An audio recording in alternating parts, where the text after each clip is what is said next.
Planning life में थोड़ी जरूरी है, करनी चाहिए। अगर प्लानिंग सही हो तो बंदा कुर्सी पर टिका रह सकता है, और अगर प्लानिंग ज्यादा ही सही हो तो किसी को उठा के भी बैठ सकता है। देखिए आप, अच्छा कई इंसान ऐसे होते हैं उनके पास रिटायरमेंट तक की प्लानिंग होती है। हाँ। और कई ऐसे भी होते हैं मेरे जैसे जो सुबह उठ जाते हैं, हाँ। उसके बाद उनको ये नहीं पता करना क्या है, उठ तो गए। ऐसे लोग फिर नाश्ता करके दोबारा सो जाते हैं। फिर दोपहर को उठते हैं, फिर पूछते हैं खाने में क्या बना है अभी, क्योंकि इनका करियर का कुछ बने ना बने, खाना इनको टाइम पे बनना चाहिए इनके लिए।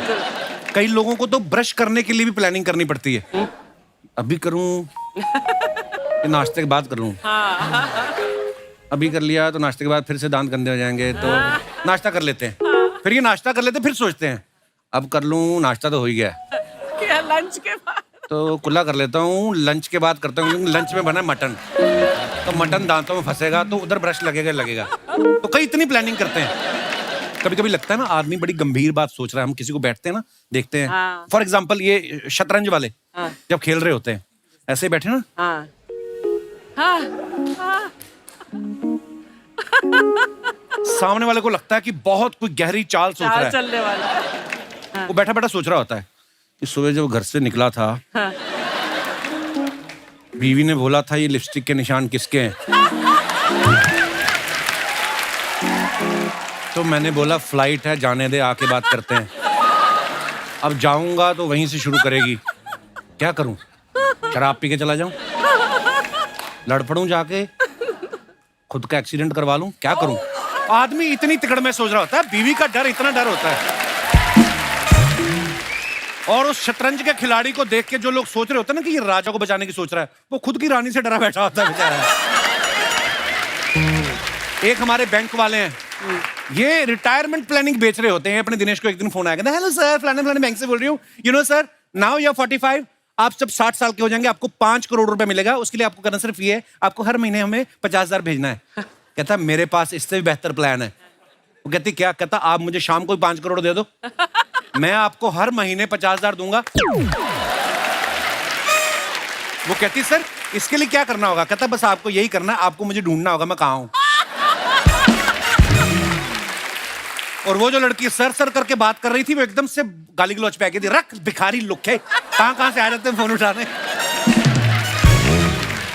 अच्छा, लड़कों के करियर को लेके फ्यूचर प्लान बदलते रहते हैं। जब 5वीं 6ठी क्लास में 98% मार्क्स आ जाएं तो बच्चे सोचते हैं हम साइंटिस्ट बनेंगे, लेकिन अगले साल 98 के 89 रह जाते हैं, फिर वो डॉक्टर बनने की सोचने लगते हैं। और 3 साल बाद जब 70% हो जाते हैं, उसके बाद सोचते हैं इंजीनियर बन जाएंगे। और फिर ग्रेजुएशन होती है ना 45% के साथ, उसके बाद वो मोबाइल पे वो लिंक सर्च कर रहे होते हैं जिसपे लिखा आता है ना घर बैठे 10,000 कमाएं। प्लानिंग बड़ी चेंज होती है हालात के हिसाब से। अच्छा, जो बच्चे अच्छे नंबर से पास होते हैं वो तो रिजल्ट आते प्लानिंग करने लगते हैं किस कॉलेज में एडमिशन लेना है, और जिन बच्चों को पता होता है कि रिजल्ट खराब आएगा वो प्लानिंग करते हैं बाप की पिटाई से बचने की। तो सोचते हैं कि 4 बजे रिजल्ट आएगा, 3:45 बजे मामा के यहाँ चला जाता हूँ, वो तो खुद पड़ोसन के साथ पकड़ा गया, मुझे कुछ कहेगा भी नहीं। तो ऐसी ऐसी प्लानिंग करते हैं।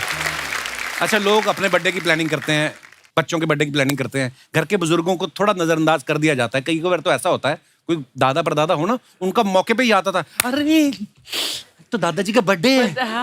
फिर मौके पे तैयारी कैसे करे? दादा को खुद लगा रखा है गुब्बारे फुलाने पे, दादा बेचारा लगा होता है, एक ही फेफड़े से गुब्बारे भर रहा होता।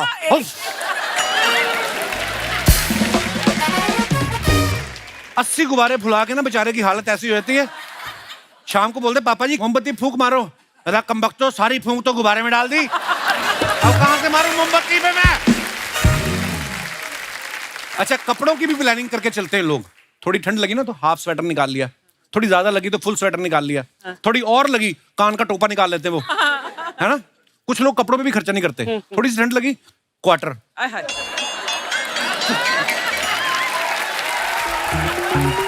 थोड़ी और लगी तो हाफ, और थोड़ी ज्यादा लगी तो खंबा। खंबा नहीं, आग भी सेकते हैं लोग हर बात पे। कुछ लोगों की ना खुद के लिए कोई प्लानिंग नहीं होती, दूसरों को चिल्ला चिल्ला के आईएएस बनने की प्लानिंग बता रहे होते हैं। आप देखना कभी मोटिवेशनल स्पीकर बहुत सारे ऐसे होते हैं, वो बड़ा जोश से बात करते हैं। वो किसी भी लक्ष्य को पाने के लिए प्लानिंग जरूरी है मेरे दोस्त, वरना आपका लक्ष्य सिर्फ सपना बन के रह जाएगा। फेल हो गए तो क्या हुआ, फिर से ट्राई करो, मगर चलते रहो। पहाड़ों से निकली हुई नदी को देखो, उसने आज तक रास्ते में किससे पूछा नहीं कि समंदर कितना दूर है, लेकिन वो समंदर से जाके मिलती है दोस्तों। इसलिए मैं कहता हूं, चलते रहो, चलते रहो। ये जो दूसरों को बोलते हैं चलते रहो, अभी ये ससुराल में जाते हैं ना, कोई गाड़ी नहीं लेने आए, ये दूसरी तरफ चलना शुरू कर देते हैं। मैं बेइज्जती कराने आया हूं, मैं नहीं आ रहा हूं। अच्छा, मेहमानों के हिसाब से भी अलग प्लानिंग होती है। अगर तो मेहमान अच्छे खासे घर का है, पता है कि हर बार गिफ्ट लेके आता है, उसके लिए बड़ी प्लानिंग करते हैं। वेलकम ड्रिंक क्या होगा, बीवी में पूछी थी, वेलकम ड्रिंक, उसके बाद थोड़ा स्टार्टर दे देंगे, और गुल्लू जाके बाथरूम में चेक करके और नैपकिन है, सब टिश्यू पेपर है। इतनी प्लानिंग होती है। और अगर मेहमान का रिकॉर्ड थोड़ा खराब हो, उसकी प्लानिंग अलग से होती है। बेटे अंदर जाओ, बाथरूम में जाके हैंड वॉश में पानी डाल दो, 25 बार हाथ धोता है तुम्हारा मामा। फिर मामा जब आता है ना, वो अपने तरीके से डॉट मार रहा होता है, भाई इस बार बारिश इतनी ज्यादा हुई है, हमारे तो आप बिलीव नहीं करेंगे, छत से पानी आ रहा था, और आपके तो मैंने देखा है हैंड वॉश में भी पानी आ रहा है। अच्छा, कोई कितनी भी प्लानिंग कर ले, माँ बाप से बढ़िया प्लानिंग कोई नहीं कर सकता। बढ़िया कह लें या ये कह लें, जो दिल से प्लानिंग करते हैं। बच्चा जब छोटा होता है तो माँ बाप उसके फ्यूचर के लिए अलग अलग फंड में पैसा जमा करते हैं, पढ़ाई शुरू करता है, अच्छे स्कूल कॉलेज में एडमिशन की प्लानिंग शुरू करते हैं, पढ़ाई पूरी हो जाती है, उसकी शादी की प्लानिंग करते हैं, शादी फिक्स होते हैं, उसके लिए घर के ऊपर दूसरी तीसरी मंजिल कमरे बनवा लेते हैं। अच्छा, बाप बच्चों के लिए घर बड़ा करने की प्लानिंग कर रहा होता है, लेकिन उसी समय बच्चे अपनी प्लानिंग बता देते हैं कि पापा, मैंने और अंजलि ने फैसला किया कि हम लोग यूएस जाके सेटल हो जाएंगे। उस समय बाप के गले का जो कौवा होता है ना, ऊपर नीचे होता है कि हैं? क्योंकि बाप ने जो बहुत मेहनत करके घर बनाया होता है कि यहाँ पे मेरा बेटा, मेरी बहू, मेरे पोते पोतियां खेलेंगे, वो घर फिर सूना हो जाता है क्योंकि बच्चे विदेश चले जाते हैं। उस खाली घर को आप कभी दूर से देखना, ऐसा लग रहा होता है जैसे छज्जा यूं करके देख रहा है कि मेरे बच्चे कब आएंगे, ऐसा भी होता है। सो इसलिए तो पिता के घर पे एक बात याद आई कि पिता का घर कभी जर्जर नहीं होता, खूबसूरत उससे कोई मंजर नहीं होता, बसते हैं जहां सपने बचपन के, उससे पावन कोई मंदिर नहीं होता।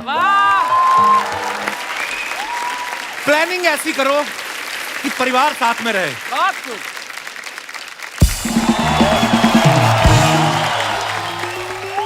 और जीजा, क्या प्लानिंग कर रहे हो? तेरा बाप तो करता नहीं, धड़ाधड़ पैदा किए जा रहा है, मैं भी ना करूं? हैं? और मूंछ क्यों कटवा दी तूने?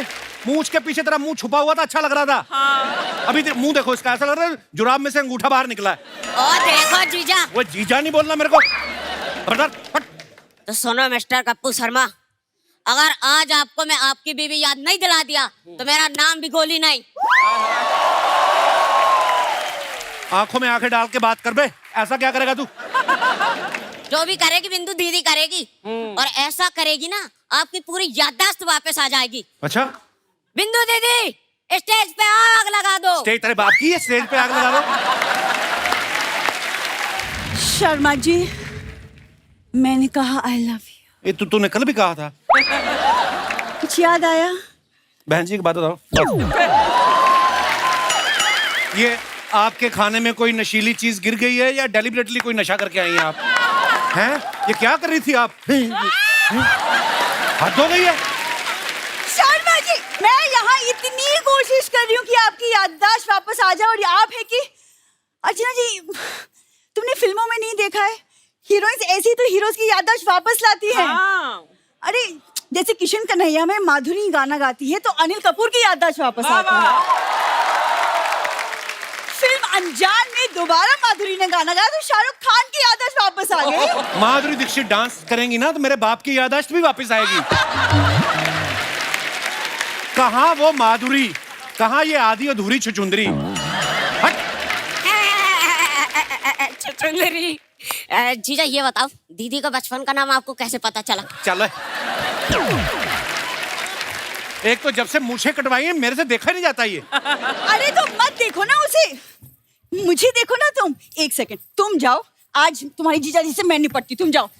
अरे दीदी, डिनर का टाइम हो रहा है, जीजा से इतना भी मत लड़ना कि खाना ना मिले। जल्दी से सॉरी बोलो और अंदर आओ फटाफट। जा यहाँ से, दबाओ। भूखे नहीं मरना हमें। देख रही हैं आप अर्चना जी, ट्रेंड भिखारी हैं ये लोग। उस दिन इसका बाप बर्तन धोने वाला साबुन नहीं था, उसमें पानी डाल के घोल के पी रहा था, कहते 100 नींबुओं की शक्ति होती है बेटा ये इसमें। इसका बाप बोल रहा है मेरे को। शर्मा जी, आप जितना ध्यान पापा पे देते हो ना, उतना ध्यान अगर मुझ पे दिया होता तो आज आपके दिल के बगीचे में मेरे प्यार का फूल खिल जाता। देखा, दिल के बगीचे में प्यार का फूल। बाप पेड़ पे सोता हो ना, बच्चे ऐसी शायरियां करते हैं। हाँ, तो कभी तुम भी मुझे एक शायर की नजर से देखो ना शर्मा जी। हाँ अर्चना जी, लड़कियों की कदर सिर्फ शायर ही करते हैं। वो हमारे लिए कहते हैं, जो तुमको हो पसंद वही बात कहेंगे, जो तुमको हो पसंद वही बात कहेंगे, तुम दिन को रात कहो तो रात कहेंगे।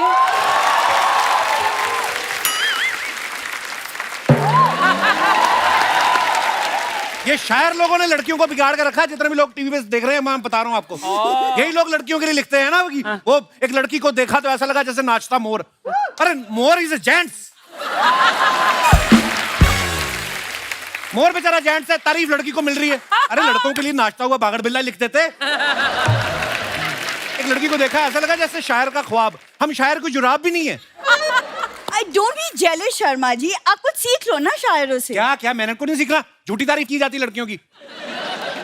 गुलाबी आंखें जो तेरी देखी, शराबी ये दिल हो गया।